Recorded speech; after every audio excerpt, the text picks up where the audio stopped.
এমপিওভুক্ত শিক্ষক কর্মচারীদের আন্দোলনের সর্বশেষ খবর জানতে চ্যানেলটি সাবস্ক্রাইব করুন। এই আন্দোলনের প্রতিটি আপডেট, সংবাদ সম্মেলন এবং সরকারের বক্তব্য সম্পর্কে নিয়মিত তথ্য পেতে আমাদের ইউটিউব চ্যানেল ক্যারিয়ার বুস্টার একাডেমি-তে সাবস্ক্রাইব করুন। আপনার সাবস্ক্রিপশনই আমাদের প্রেরণা। আসুন একসাথে জানি এবং জানাই। যেমন প্রতিবারের দোষ আছে শিক্ষা মন্ত্রণালয়। শিক্ষা মন্ত্রণালয়ে আমাদের এমপিওর জন্য সকল কার্যক্রম হয়ে গেছে। আমাদের শুধুমাত্র যে ১,১২০০ প্রতিষ্ঠান দিবে না সবগুলো দিবে, এই টাকাটা সংগ্রহের ব্যবস্থা। আমরা বলছি ১,১২০০ হবে না, ১,৮০০ বা ২,০০০ বা ৫০০ হতে পারে। এটা নিয়ে প্রায় ১৫ দিন চুপচাপ ছিল। এই চুপচাপ হওয়ার নেপথ্যের কারণ হলো ওই ফ্যাসিবাদের দোষররা। আমরা দেখেন ওই যে বাম পাশে একটা ব্যানার দিয়ে কি বলে ওরা আজকে এই করছে, রাস্তা ব্রেকে দিচ্ছে। আমাদের শিক্ষকদেরকে কিন্তু অনেক উস্কাইছে, আমরা মানা করেছি। কারণ আমাদের সচিবালয়ে একটা টিম আছে, আমাদের যারা নেতৃত্ব দেয় ব্যাংকডোর থেকে, আমরা তাদের সাথে যোগাযোগ করছি, তারা আলোচনা করছে। হয়তো আমাদের ডাকবে, আমরা আলোচনা করবো। আপনারা অনুষ্ঠানে ব্যবস্থার কর্মসূচি অব্যাহত রাখবেন।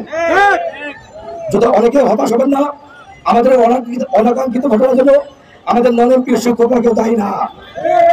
আমরা বলবো যারা শিক্ষক ভাই আছে ভলান্টিয়ার, প্রত্যেকে ভলান্টিয়ার হয়ে যান। অচেনা লোককে ভিতরে ঢুকতে দেবেন না। একটা দুর্ঘটনা ঘটায় সমস্ত দায়িত্ব আসবে আমাদের পান। আমরা সেই দুর্ঘটনা আমরা যদি কাপড়ে কাপড় করে আত্মহত্যা দিই, সবাই মিলে দেবো। আমরা থাকবো সামনে, আমরা ১৩ জন ১৪ জন সমন্বয়ক আছি। আমরা সামনে থাকবো, মিছিল করবে, আমাদের দরকার গুলি করবে।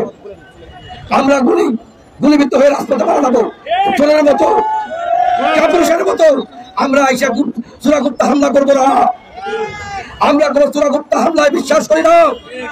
আমরা দাবি করি, আমরা আশা করি, আমরা বিগত ১৬ বছর ফ্যাসিবাদের রসগোল্লা ছিলাম।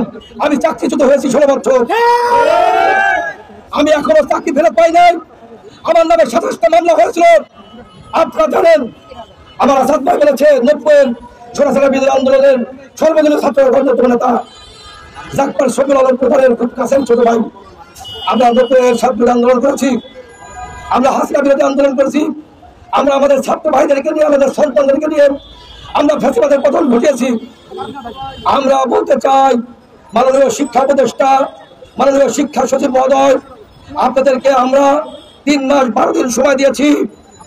আপনারা কোনো অদৃশ্য শক্তির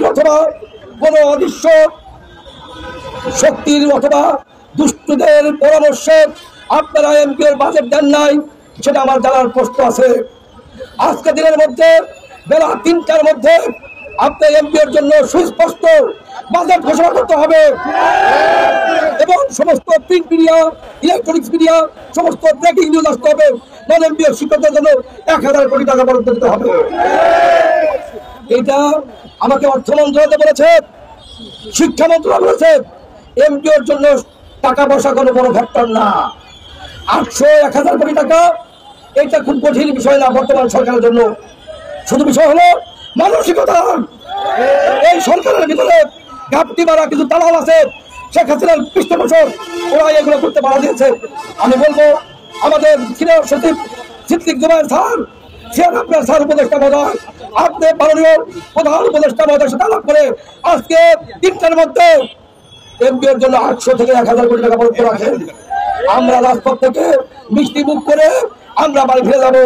আমাদের সন্তানদেরকে আমরা পক্ষে আমরা ক্লাসে ফিরে যাবো। কিন্তু যদি আমাদের এই ঘোষণা না দেওয়া হয়, তাহলে আমরা নিজেরা স্বেচ্ছায় এখানে আত্মহত্যা করার মতো, অথবা আমরা কারাবরণ করবো, অথবা আমরা মৃত্যুর উপরে ঢলে পড়লেও আমরা বিষ পান করে মৃত্যুবরণ করতে পারি হয়তো না।